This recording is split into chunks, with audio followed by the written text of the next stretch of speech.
Remington was a pilot and she was only 26 years old with a lot to look forward to. But unfortunately, one of her flights turned into a deadly tragedy when the aircraft she was flying in crashed upside down in a small creek just a few miles short of the runway, killing her instantly. However, the truth is that there was another pilot on board the plane with her that day, and what the investigation discovered shocked everyone. That's why I'm going to explain the real pilot mistake that got Remington killed. I'm Hoover, and welcome to your Pilot Debrief. Our story begins on February 16, 2021 in Appleton, Wisconsin, when Remington and another pilot boarded an experimental aircraft to begin a cross-country trip to a small town in Central Florida. The purpose of the trip was to take the aircraft back to the factory to have some maintenance work done. Unfortunately, on the second flight of their journey, just moments after getting airborne, something went horribly wrong. One of the pilots made a radio call saying that they were coming back to the field, but they never made it. Remington was 26 years old and she was the pilot sitting in the left seat for the flight. According to online sources, Remington earned her pilot certificate when she was still in high school, and she would go on to serve as the captain of the Wisconsin flying team at UW-Madison, where she earned her bachelor's degree. Remington was also a member of the Wisconsin Air National Guard, where she started off as a crew chief working on aircraft and later transitioned to working in the command post, and everyone had nothing but nice things to say about her. Unfortunately, the NTSB didn't provide a lot of details about Remington's background as a pilot, but when I was researching what happened, I found a video featuring her on PBS Wisconsin that I want to share with you because I think it's very relevant to what we're going to talk about today, and I want you to hear her tell the story in her own words. I had only been a licensed pilot for 6 or 7 months. This is when I was 19. I was on a flight with my mom and my grandparents. There was a mechanical failure, so the fuel selector switch would only draw fuel from one tank of fuel, and I could not access the other tank of fuel at all. I had just seconds from when I ran out of gas to when I had to put the airplane in a field. So I picked a field that looked fairly clear and had enough space before the tree line that I could land safely and stop safely. And luckily there was one there, and thank God it turned out okay. It was a lot of pressure, but like I said, it happened so fast. I didn't really have time to think about it. I didn't have time to be scared. I just had time to do it. There are two reasons why that story is important. First of all, you never know how you're going to react in an emergency situation until it happens. And for someone that's a new pilot who was only 19 years old at the time, especially with the pressure of having your family on board, I thought she handled the situation very well. The second point I want to make, though, is that emergencies usually happen when you least expect them to. And like she said, you might not have a lot of time to think. That's why it's so important to rehearse your critical emergency procedures ahead of time. And remember, aviate, navigate, and then communicate. But I want you to keep this story in mind for later when we talk about what happened on the flight that got her killed. For right now, what you need to know is that after that incident, Remington would go on to obtain her instrument rating as well as her commercial and flight instructor certificates, and at the time of the tragedy, she had about 840 hours of total flight time, so she definitely had a lot of experience. However, as far as we know, all of that flight time was in single-engine aircraft, which will become relevant in a minute. But now that you know more about Remington, it's time to talk about the man sitting next to her for the flight. Tanner was 25 years old and he was the pilot sitting in the right seat for the flight. According to the investigation, Tanner started flying in 2015.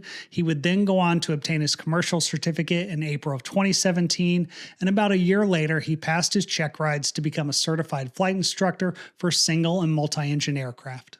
Additionally, Tanner had served as a reservist in the Marine Corps for about 6 years before deciding to join the Air Force Reserves, where he was selected to be an A-10 pilot, something that he was really looking forward to.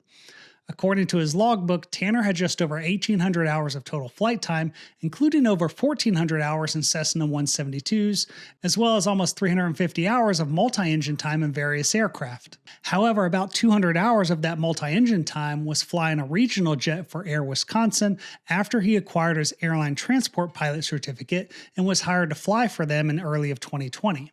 One of the other multi-engine aircraft that Tanner flew was a Velocity Vtwin, which is a unique airplane that we're going to talk more about in a minute.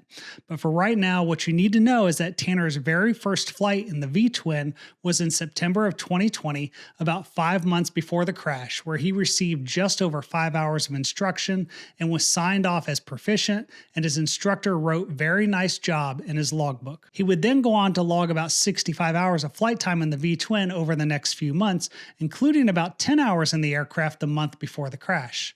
Additionally, when the NTSB interviewed Tanner's instructor after the crash, she described him as a great pilot who had a feel for the airplane after only a few landings. So there wasn't anything in his record to suggest that he couldn't handle this flight. But now that you know more about Tanner and Remington, it's time to talk about the aircraft they were flying in. All right, I want to pause for a second because you probably already know that summer is one of those times when the little expenses start stacking up fast. Things like gas for road trips, groceries for the house, or grabbing dinner when you're out with the family. And together it adds up pretty quickly. That's why I use Upside. Upside is a free app that gets you cash back on gas, groceries, and dining, things that most of us are already paying for every week. Here's how it works. You open the app, claim an offer, pay with your card like normal, and get paid. That's it.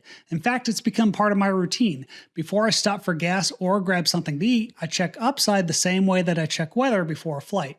It's easy to do, and once you do it a few times, it becomes automatic. And yes, it's cash back you can actually use for things you already buy. And there are over 100,000 participating locations. Plus, you can stack Upside with your existing credit card and loyalty rewards, so you can earn cash back on top of your cash back. Upside users earn $1 million in cash back every single week. To find out how much you can earn, download the free Upside app and use promo code PILOT to get an extra 25 cents back for every gallon on your first tank of gas. That's an extra 25 cents back for every gallon on your first tank of gas using promo code PILOT. Now let's get back to the debrief. The aircraft that Remington and Tanner were flying in was a Velocity Vtwin. And if you're not familiar, it's a high-performance experimental aircraft with a unique design because it has a canard up front, which is like a small wing near the nose, and two engines mounted on the back of the wing in what's called a pusher configuration, meaning the propellers face backwards and push the airplane through the air instead of pulling it. The aircraft is also sometimes referred to as the nose-spin twin because the two engines are very close to the center line of the fuselage, which helps to minimize yawing due to asymmetric thrust whenever you lose an engine. However, more importantly, the canard on the front of the aircraft has a lower critical angle of attack than the wings do. And that means if you get too slow, the canard will stall first, forcing the nose to drop before the wings stall. That being said, the one that Remington and Tanner were flying in was built brand new in 2020, and it had 4 seats with retractable landing gear and a modern glass cockpit, and it was designed to be flown by a single pilot. However, despite the fact that the aircraft was only about a year old, it was already experiencing several maintenance issues. In fact, the mechanic that did some of the work on the aircraft said that he discovered a cracked exhaust manifold on the right engine that had to be repaired. Additionally, the mechanic found several electrical wire connections loose that he had to tighten up, and he also discovered a brake line that was leaking that he had to repair as well. On top of all that, there was also an instance where fuel was leaking into the cabin and it would soak the carpet, so the aircraft had to be flown back to the factory in Florida to have that fixed. It just so happened that Tanner was the pilot that flew the aircraft back from Florida in January of 2021 after those repairs were made. The only problem was that shortly after it got back, the aircraft started having problems with the landing gear. Now, the NTSB didn't say what the problem was, only that the owner was the one responsible for troubleshooting the issue, and he decided to have Tanner fly the plane back down to Florida to get it fixed. But this time there was a catch. You see, because it was a problem involving the landing gear, the FAA had to issue what's called a Special Flight Permit that allowed the aircraft to be flown down to Florida strictly for the purposes of getting repaired. The flight had to be conducted during the day, in visual conditions, and a mechanic had to inspect it before the flight. However, at the bottom of the permit, it specified that the landing gear had to remain down for the entire flight. And even though you only needed one pilot, a second pilot was authorized to be on board. Now, in full transparency, they didn't need a second pilot to conduct the flight, and I don't know why Remington was on board. I just know that she was authorized to be there, and the two of them were not in a relationship. In fact, Remington was engaged to a man named Kyle, who I'm sure was devastated by all of this. My only guess is that Tanner wanted some company, and perhaps Remington wanted a chance to fly in a unique aircraft and maybe get some multi-engine time on the way down to Florida since Tanner was an instructor. However, you have to keep in mind that this was not an instructional flight, so I'm not trying to imply that they were breaking any rules here. I just wanted to bring it up because even though Tanner was the PIC for the flight, since he had the multi-engine rating and he had been checked out in the aircraft, the NTSB wasn't able to determine if he was the one flying the plane when they crashed. All we know for certain is that no one expected anything bad was going to happen during the trip to Florida. On the day of the crash, Remington and Tanner showed up at the Appleton International Airport in Wisconsin, and they flew about 100 miles south down to the airport in Janesville, where they taxied up to the jet center and asked for the fuel tanks to be topped off. So far, everything was going according to plan, and after the aircraft was refueled, they headed back out to the plane to get ready for departure. There was a layer of broken clouds at 5,000 feet that they were planning to stay under, but ultimately the weather wasn't going to be a factor in this tragedy. According to the flight data, at 9:12 in the morning, Tanner and Remington took off from runway 32 at Janesville, and they began climbing away from the airport at about 100 knots, and that's when everything started to fall apart. You see, right after they got airborne, they looked down and they saw a red X suddenly appear over the left engine oil pressure on their Garmin display. This is the kind of problem you pay attention to because losing oil pressure is one of the worst things that can happen to an engine. However, to be perfectly clear, there's a big difference between a red X, which means that the display isn't getting data from the sensor, versus the sensor showing you a reading of 0 or low oil pressure. Now, that doesn't mean that you can just ignore a red X, because it's possible that you could be losing oil pressure and not even know it if the sensor isn't working. Either way, what's crazy to me is that if you go back and look at the flight data, the aircraft got airborne at 9:12:02 local time.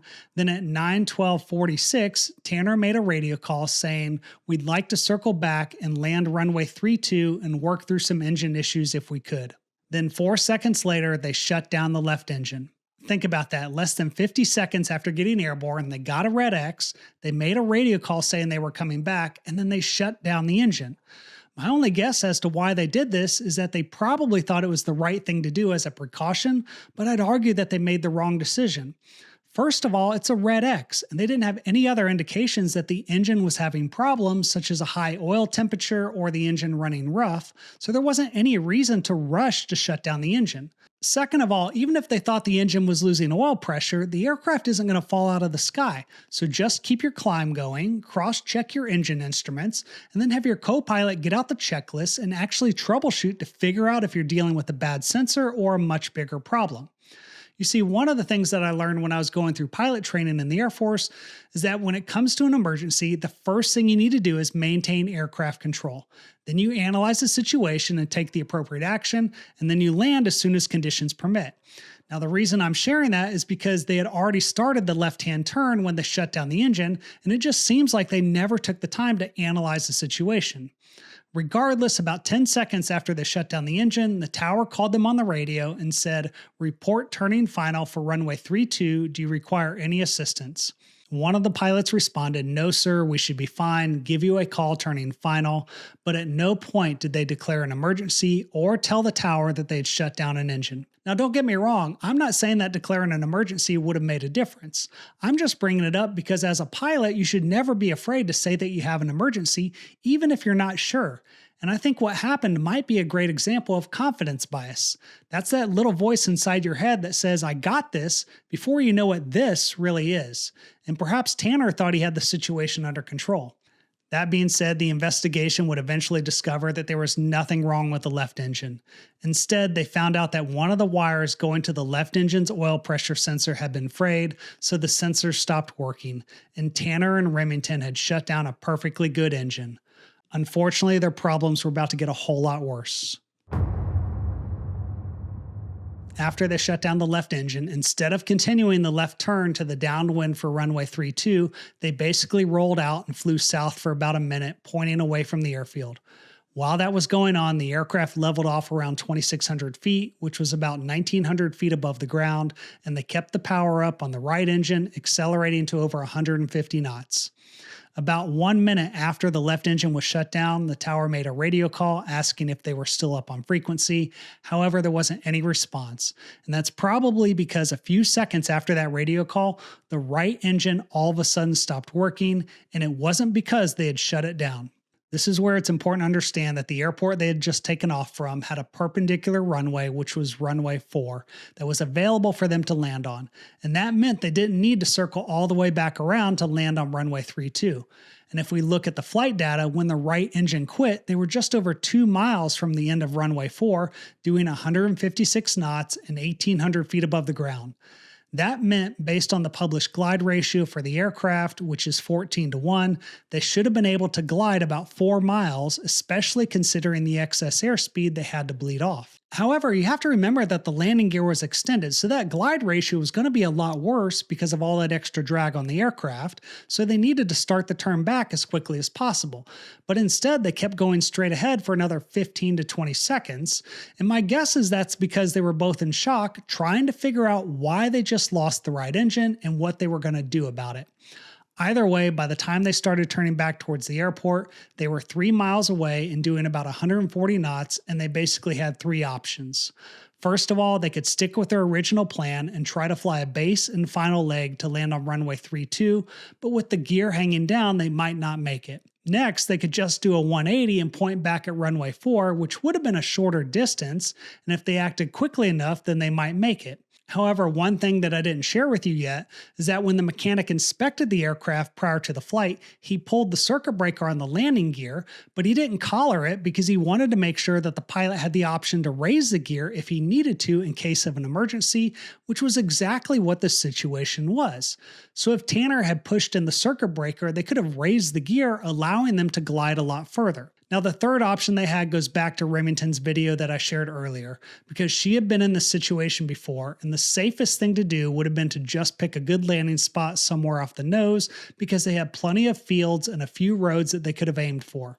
And I guess technically the fourth option they had was to try and restart the left engine since there was nothing wrong with it, and they might have had time to do that based on their altitude, but I'm not familiar with the V-twin emergency procedures, so I can't verify that. Now, I realize it sounds like I'm being very critical and harsh, and it's easy to look back in hindsight and talk about the mistakes that were made, but that's the whole point of the debrief.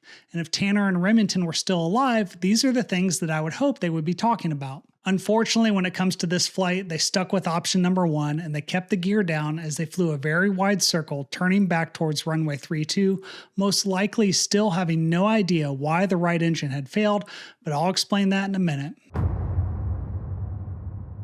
As they continued to circle back to the airport, the airspeed kept bleeding off and they were losing altitude until they were about 400 feet above the ground and doing 80 knots and still 2 miles away from the runway. But at least they had a highway right in front of them. Now, we don't know if they were trying to land on the highway or not, but what we do know is they got too slow. And that's when the tower controller saw the aircraft roll sharply to the left and the nose dropped until it was pointed almost straight down, and they crashed in a creek off the river, killing Tanner and Remington. The question was, what happened to the right engine?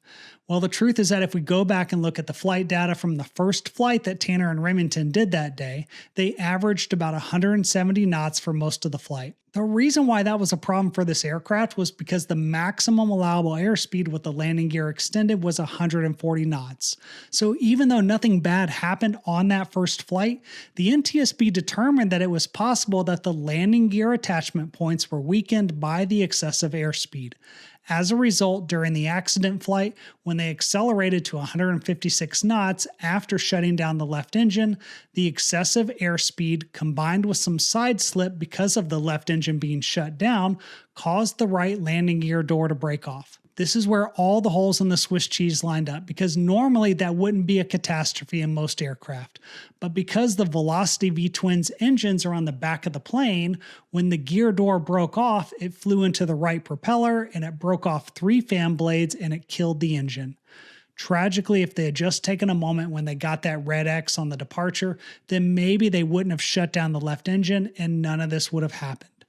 Either way, there's a lot of lessons that we can learn from the decisions that were made during this flight, But I think the saddest part to this story is that Remington had landed in a field in an emergency before, and even though they had that option this time, whoever was flying the plane tried to make it back to the runway, and they got too slow and crashed. And my heart and prayers go out to both Remington and Tanner's friends and family members that they left behind. And my only hope is that this video prevents future tragedies. Thank you for watching, and I'll see you on the next debrief.